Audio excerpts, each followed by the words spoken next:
Hello everyone, Assalamu alaikum wa rahmatullahi wa barakatuh. How are you doing? And you listen with Mr. Samir, and today we are going to talk about writing informative essays. سنكتب اليوم معكم مقال يسمى informative. كيف نكتب هذا المقال؟ ما هو هذا المقال؟ ما هي تقسيمة الباراجرافز الفقرات؟ كله سنتعلم في هذا الدرس، فتابعونا حتى النهاية.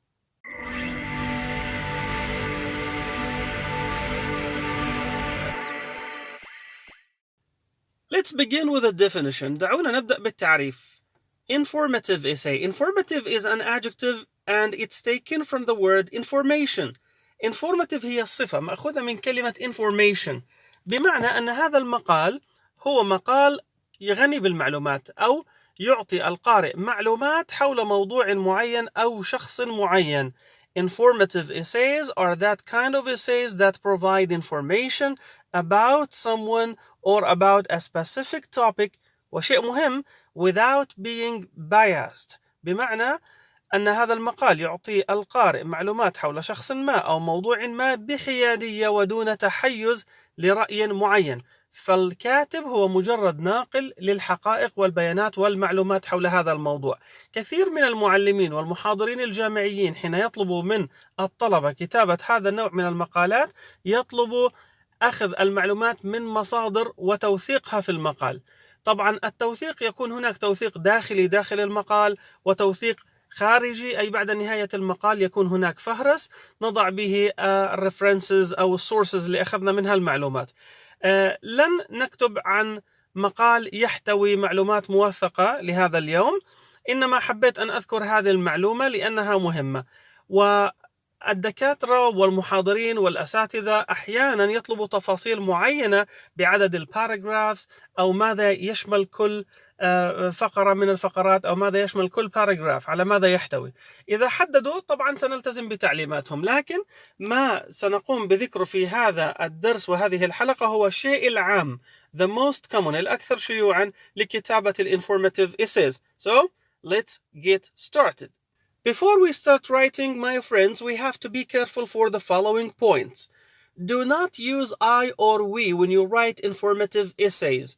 تجنب استخدام الضميرين I أو we عند كتابة هذا النوع من المقالات. لماذا؟ لأن ذلك يدل على رأيك الشخصي أو على تجربتك الشخصية، بينما أنت دورك في هذا المقال أن تنقل المعلومات. Search before you start writing. ابحث قبل أن تبدأ في الكتابة. Because you have to give rich information, you have to give some kind of evidence and facts and data about the topic that you are talking about. إذن يجب أن تحصل على حقائق وبيانات ويكون مقالك غني بالمعلومات ليثري معلومات جديدة ويجعل القارئ مستمتع بما يقرأ.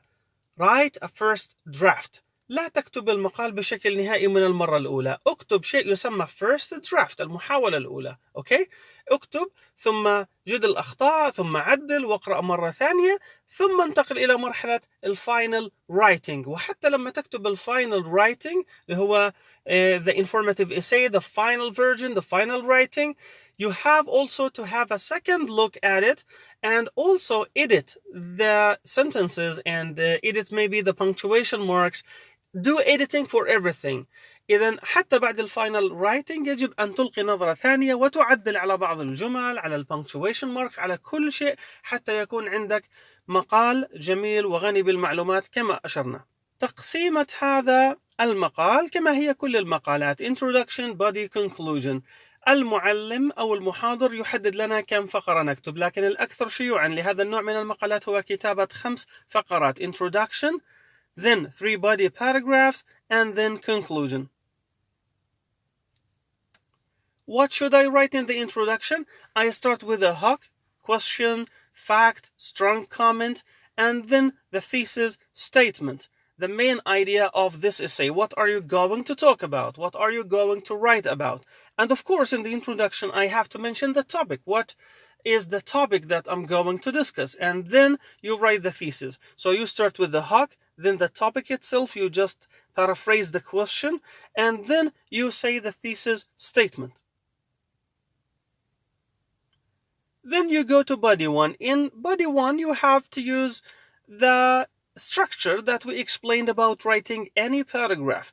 إذا في كتابة البادي عموما body 1, 2 and 3 يجب أن تتبع الأسلوب الذي شرحنا سابقا في أول درس في سلسلة حلقات الرايتنج، والذي كان كيف تكتب فقرة تبدأ بالtopic sentence وهي ال first point, and then you bring details like facts, examples, paraphrasing, and you do the same thing in body 2, paragraph number 2, and in body 3, which is paragraph number 3.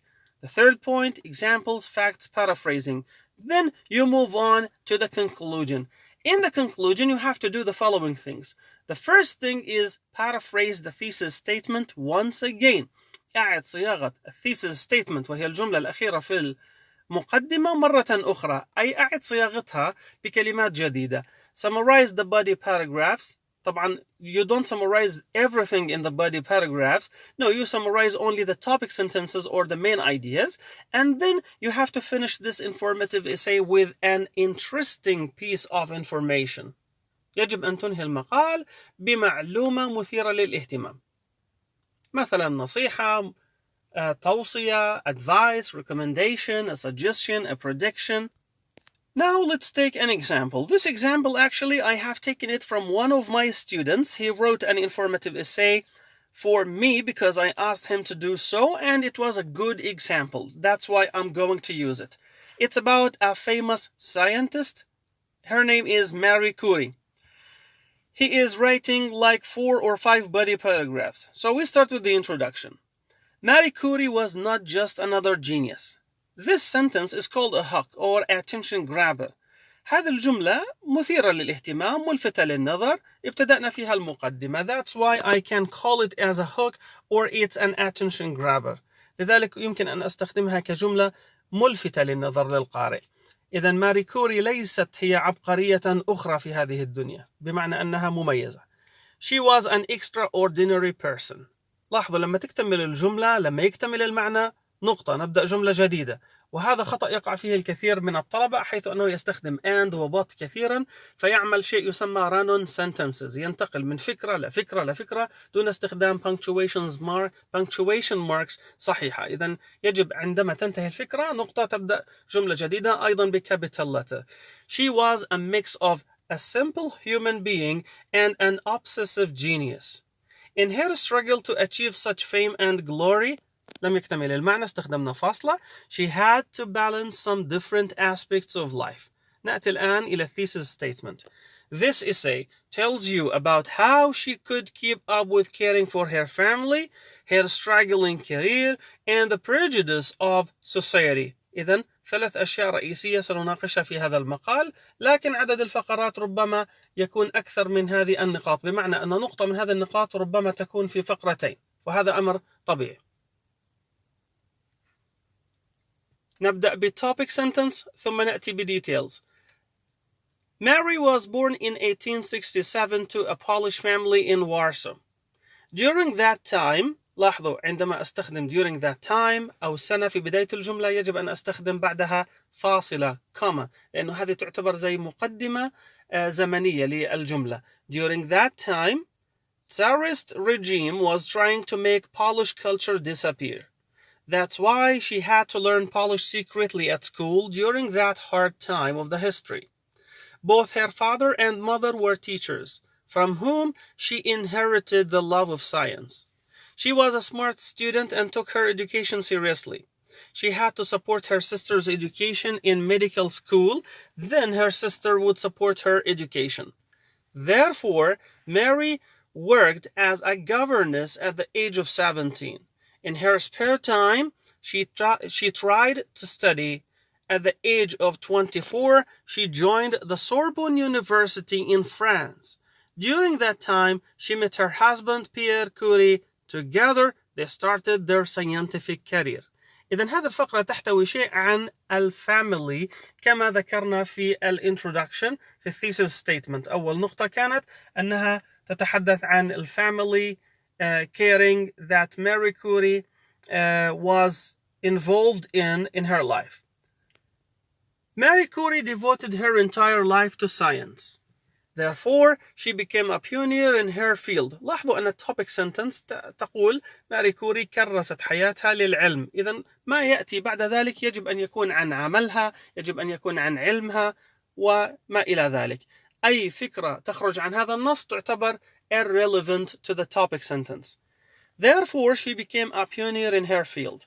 She and her husband shared the same love and passion for science. They worked together and cooperated in the field of experimenting and discovery. They became famous when they discovered 2 new radioactive elements in 1898. In 1903, they both were awarded the Nobel Prize for their discovery. She was awarded another Nobel Prize in 1911. Also, she became the first woman to work as a university professor. Then interesting information, exciting. There is some kind of exciting information in what is presented about her science and her scientific life. وكله ذو علاقة في topic sentence. As mentioned above, Mary and her husband Pierre met in France. Their marriage lasted from 1895 till her husband died in an accident in 1906. It was shortly after Mary had given birth to their second daughter. After his death, Mary continued to work and research on what they were doing. Then, after winning her second Nobel Prize in 1911, her private life became controversial.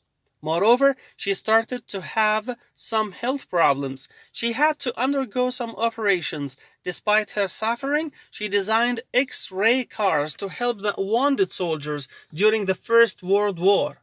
Then she died of leukemia on July 4th, 1934. الآن جئنا إلى الخاتمة. Now we reached the conclusion. Finally, we can assume that Marie Curie was an outstanding pioneer through her never-ending research work. She was the first woman to achieve such discoveries and also the first woman to receive the Nobel Prize not only once but twice. إذا كانت إعادة صياغة للtopic sentence للthesis statement عفوا وsummary للmain ideas in the body paragraphs. والآن ننهي بهذه الجملة. That's why she is an inspiration to women all over the world. وهذه الجملة أيضا مثيرة للاهتمام بالذات للنساء. حين يعلموا هذه المعلومة فيتشجعوا ويأخذوا من ماري كوري مثالا ناجحا وإيجابيا لهم. إذن أصدقائي كان هذا مثال دقيق واضح ذو علاقة مباشرة بما يسمى informative essays. I hope you enjoyed this lesson. I hope you are enjoying the course in general that we started about writing. ولا تنسوا الاشتراك بالقناة، عمل لايك وشير للفيديو إن عجبكم، وأرجو تفعيل جرس التنبيه لأن كثير من المشتركين يبدو أنهم لا ينتبهوا لذلك. وشكرا جزيلا. See you next time إن شاء الله.